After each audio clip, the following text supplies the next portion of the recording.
Is your house cold and drafty in the winter? Would you like to do something about it, but you don't know where to start? Are you afraid some contractor will sell you a bill of goods and take your money? Hi, I'm Wes Gollum, the Energy Geek and author of Warm and Cool Homes, building a comfy, healthy, net-zero home you'll want to live in forever. If this sounds like you, whether you're a do-it-yourselfer or someone who just wants to be informed before they hire a contractor, I think you'll find this video interesting. My friend, award-winning net zero home builder Bob Irving is going to show us a systematic plan for cost-effectively doing a deep energy retrofit and cutting your energy costs forever. I'm Wes Gollum, the Energy Geek, and I'm here today with Bob Irving, Bob the Builder, who is an award-winning net zero home builder from New Hampshire. And today, let's talk about retrofits. First of all, hi, Bob. How are you tonight? I'm good. How are you, Wes? I'm good. Thanks for being on. So, as you know, as you were part of, I wrote this book on Net-ZeroHomes, and the real interest I'm finding from most people, logically, is that they're interested in retrofits, not just in what you can do in a new home. So I'd like to talk a little bit tonight about retrofits, if that's okay. Let's start with the general question. Would you please talk a little bit about the similarities and dissimilar aspects of building or retrofitting a home to be net zero or high performance? Yeah, glad to. They both relate the same way to the passive house principles, which is what I always go back to. I studied passive house in 2009, and I'd been building for over 35 years, and I probably learned more in that class than I did in the previous 35 years. It was all about physics and how houses work in the real world, how heat behaves, how moisture behaves, how air in the house behaves, and how you build the house or retrofit a house to take advantage of physics. Simply a matter of the key goal in all cases is to keep the heat you make inside the house. Sounds pretty basic, but most people burn enough fuel of whatever kind to heat a house 4 times, 5 times their size, but it all leaks out and they got to keep charging the wood stove or whatever it is. The challenge is, how do you keep the heat inside the house while maintaining comfort in the house, while maintaining a reasonable moisture level in the house, so it isn't too dry or too damp or whatever. You don't want mold growing. You don't want your skin cracking because it's so dry, and you don't want mold growing because it's too damp. And we've had all of those things happen in our house in the past. It was too dry at times. It was too damp at times. We had mold growing on the living room wall 10, 15 years ago. What Passive House says is the first thing you do is look at the house as an envelope. Think of it as I have a picnic cooler, a foam picnic cooler, and the cover snaps shut. It's all solid. And I have a larger cooler that we take camping, and that's all foam. And you close the top, and it's surrounded by foam. And it's relatively, it's not airtight, but it's relatively tight. And both of those things keep things fairly cold for quite a long time because they're surrounded by insulation. There's no thermal bridging, and you're dealing with everything in the environment. The envelope theory is that every part of the house that you use is part of the envelope. And what most people don't realize is that includes the basement, if there is a basement, because in virtually every situation, the basement is used. It may not be an area that, you may have to wear your coat. It may not be an area you have your best rugs or furniture down there, but it is used. And the point is that if it's a space you use, it needs to be within the envelope.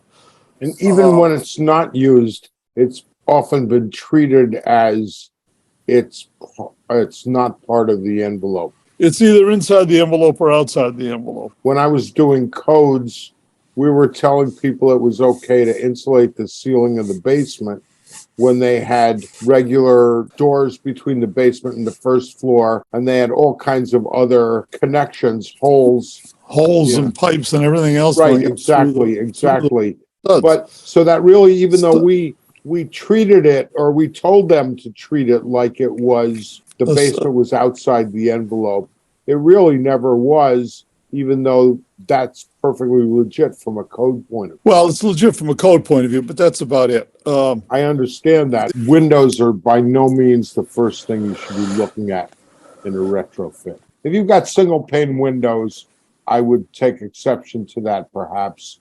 And if you've got windows that specifically need replacing for one reason or another. But generally, the things that Bob is talking about make absolute economic and logical sense. What's the biggest difference between trying to make an old house energy efficient and a new house? The main difference is that it's harder because all your walls are done.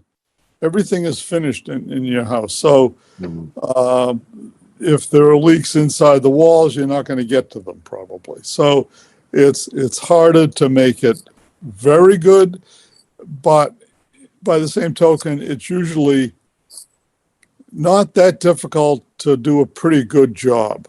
Mhm. I've been at houses where you can feel the air coming up next to the baseboard, for instance.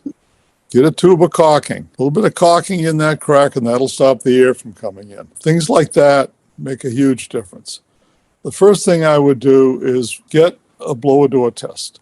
Get an energy auditor over there, and you want to know the number. How many air changes an hour? You don't want to know that it's just not very good or lousy, or you need a new furnace, or you need more insulation in the attic. The situation right then at that point, what you want is a number. You want to know how leaky the house is. And I think a good analogy to this is, think about how you would start on a diet if you wanted to lose weight. You wouldn't just get on a scale and have some general figure, no pun intended. You would get a specific number, and maybe you have a goal, or maybe you want to compare along the way. But either way, that's what Bob is really saying here. Yeah, you need to have something to understand what you're doing and how to get there. There's So, another piece to the puzzle you can get from that blower door test, even if the house is finished. When you have an auditor there doing a blower door test, obviously you want to find where the air leaks are. But another thing he's likely able to do is he probably has some spreadsheets or some programs that'll help you to analyze what's the most cost-effective thing for you to do, and so you could start it. If you don't want to do everything all at once, you can look at what's the most cost-effective and start that, which is probably sealing air leaks, which is always helpful. usually the most cost-effective thing you can do in a house, and also Right. usually one of the least expensive things you might do. Yeah. So The other thing I want to say while we talk about energy auditor, your best bet is to find somebody that's just an energy auditor and not a company selling something. I know I'm going to get nasty calls from people selling stuff that are energy auditors. no, some of them are very Some of them are very good, good. and they're honest. Yeah, yeah. A lot of them are like that. Other people want to sell you stuff. Well, And I'll tell you a story here. Back when I was a baby energy auditor, I went to work for a company called Energy Shield. I've heard them advertised recently, and I'm not sure if it's actually the same company as back then. But they wanted me to get an energy auditor's certification, which I did. Turned out I was the second person in the state to get it. Energy Shield wanted me to go do audits, but they wanted to sell exterior storm windows, which aren't a bad product at all, and insulation. That was it. then, you could have done a sideline working for, Electrolux selling vacuum cleaners. or Kirby. I guess it's Kirby Yeah. that does the door-to-door stuff. So Yeah. One size fits all. one size You can fits sell all, the vacuum exactly cleaners right. and You can get a lot of benefits by working with the utilities in New Hampshire. We can get some benefits, including a less expensive audit. I believe if you go through New Hampshire Saves, it's $100, and then you get that money refunded if you do the work. And that also opens you up to their incentives. And for many of the things you might want to do, if you're an eligible customer, and there's some questions about what eligibility, you could save some money through the New Hampshire Save incentive. That said, I don't know what their audits are geared towards now. They used to be geared towards specifically saving on electricity, and therefore they weren't as interested in some of the energy efficiency things if you were heating with oil, for example. Now, that may be way out of date. That was once upon a time. There is an organization in New Hampshire called the Residential Energy Performance Association, REPA, and they are independent energy auditors. Some of them do work with the utilities, but they're consultants. Some of them may also, as Bob was saying, sell something, but you can ask them. But there's a list of the members of REPA on their website.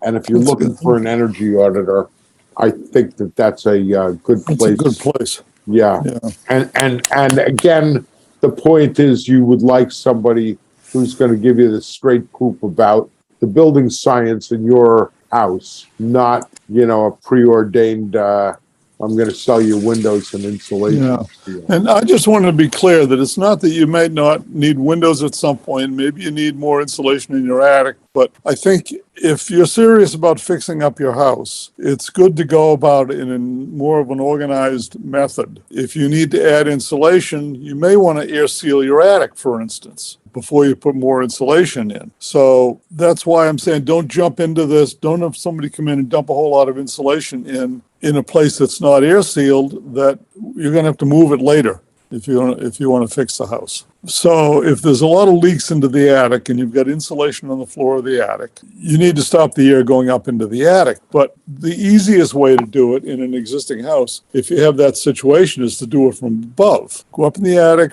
pull out the bats of fiberglass, if that's what they are, or an insulator can come in and vacuum up or rake up the cellulose insulation and then vacuum it and then spray foam the whole ceiling. We've talked about air sealing. We've talked about the envelope and sort of about insulation, blower door test.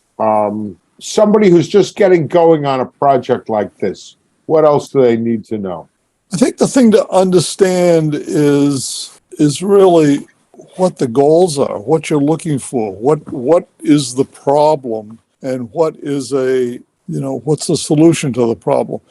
And it's hard to find out because these factors in making a good house it's only been in the last 15 years that we've been talking about these specific things in the United States. What Passive House has a lot of things in common with some other recommendations, for instance, from the Building Science company in Boston. They made some recommendations. Science Corporation. What you should do where in a house. But what Passive House does is put it all together. Just why you're doing it. And that's the key to this thing, is why you're doing it, what benefit you get from each part of it, and why you need to do that. And I think that's the thing to wrap your head around. You're not looking for what latest gizmo to spray on something or stuff in your walls or whatever. It's not about gizmos. It's not about brand names. It's about fixing the problems that you already have and making it a better house.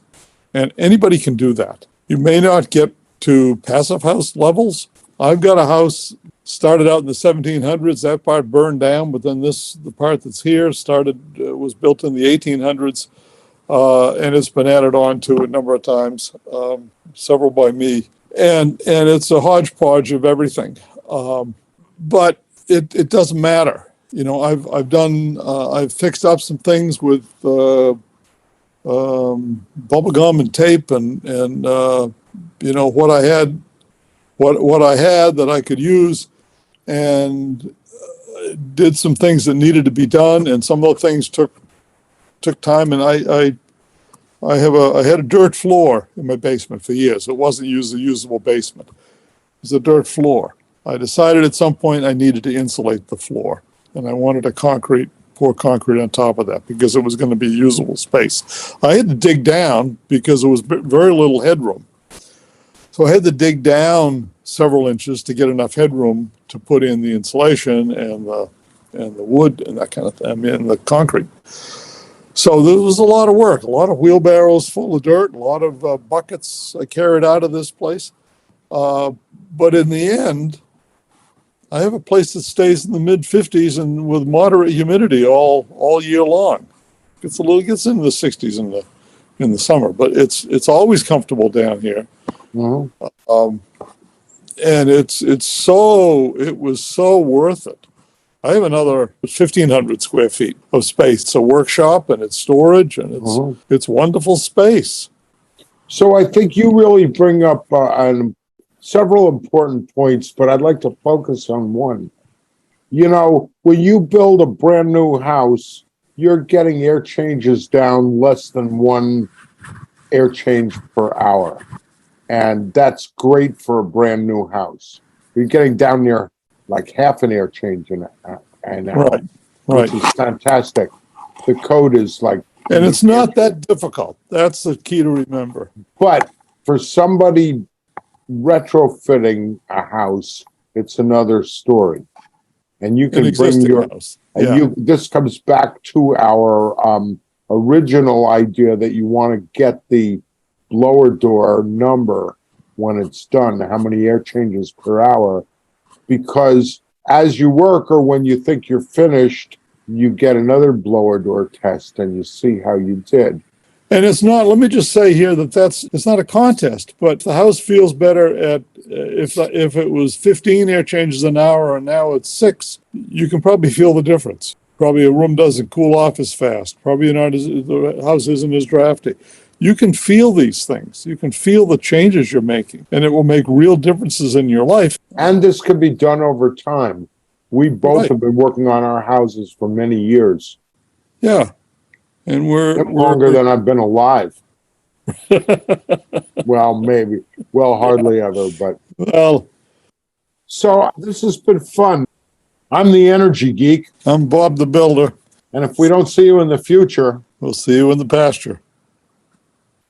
Hi, this is Wes Gollum, the Energy Geek.